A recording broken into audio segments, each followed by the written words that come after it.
পঞ্চম শ্রেণীর শিক্ষার্থীবৃন্দ, আজকে আমরা ৬ নাম্বার সমাধান করব ৩০ পৃষ্ঠার।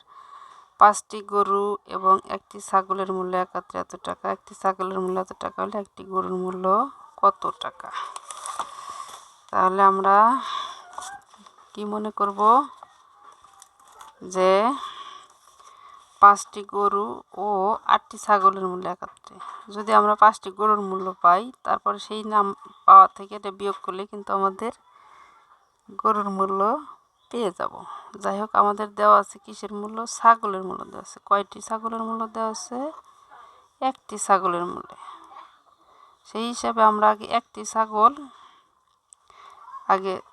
8টি ছাগলের মূল্য বের করব। তাহলে আমরা কি লিখতে পারি যে একটি ছাগলের মূল্য কত টাকা দেওয়া আছে? 17,600 টাকা। কয়টি ছাগল? 8টি ছাগলের মূল্য 17,600 গুণ 8 টাকা। তাহলে শূন্য, কয়টা শূন্য? 2টা শূন্য। 6টা 48-এর 8 হাতের 4, 7 8টা 56 আর 4-এ 60-এর 0 হাতের 6। তাহলে 8 কে 8 আর 6-এ 8 9 10 11 12 13 14। তাহলে 14,800 টাকা হচ্ছে কয়টি ছাগলের মূল্য? এই যে আমরা কিন্তু 8টি ছাগলের মূল্য পেয়ে গেছি। তাহলে আমরা এই সংখ্যাটা এখন লিখবো এবং 5টি ছাগলের মূল্য বের করব। কি বলবো? যে 5টি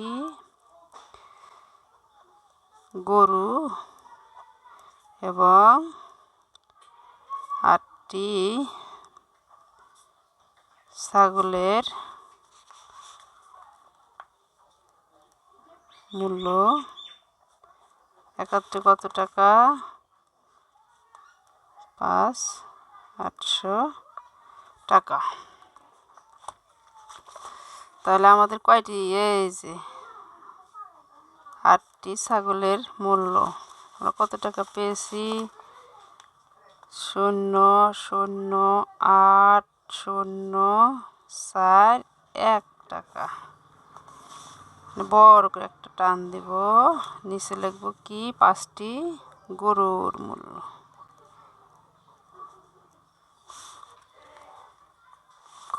সুগার দিয়ে বলেছে গরু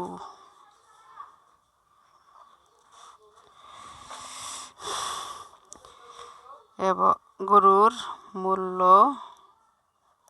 এখন এই যে এখান থেকে যেটা বিয়োগ হবে সেটাই হবে গরুর মূল্য। তাহলে 0,0,0,5 4 আছে কত হলে 12 মিলবে। 4 5 6 7 8 9 10 11 12 8 হলে হাতের 1 2 আছে কত হলে 6 মিলবে। 48,500 টাকা। কয়টি গরুর মূল্য? 5টি গরুর মূল্য। আমরা চাইছি কয়টি গরুর মূল্য? একটি গরুর মূল্য নিয়ে ভাগ করি আমরা। সুতরাং একটি গরুর মূল্য এই যে 48,000 নাকি 1,000 অযুত লক্ষ, 4,85,000 ভাগ 5। তাহলে আমরা এখানে রাফ করি 4,85,000। এই যায় না, 5 নং 45 বাসে 3 কেটে নিলাম 5, 5 7 35 0 1 2 1 2।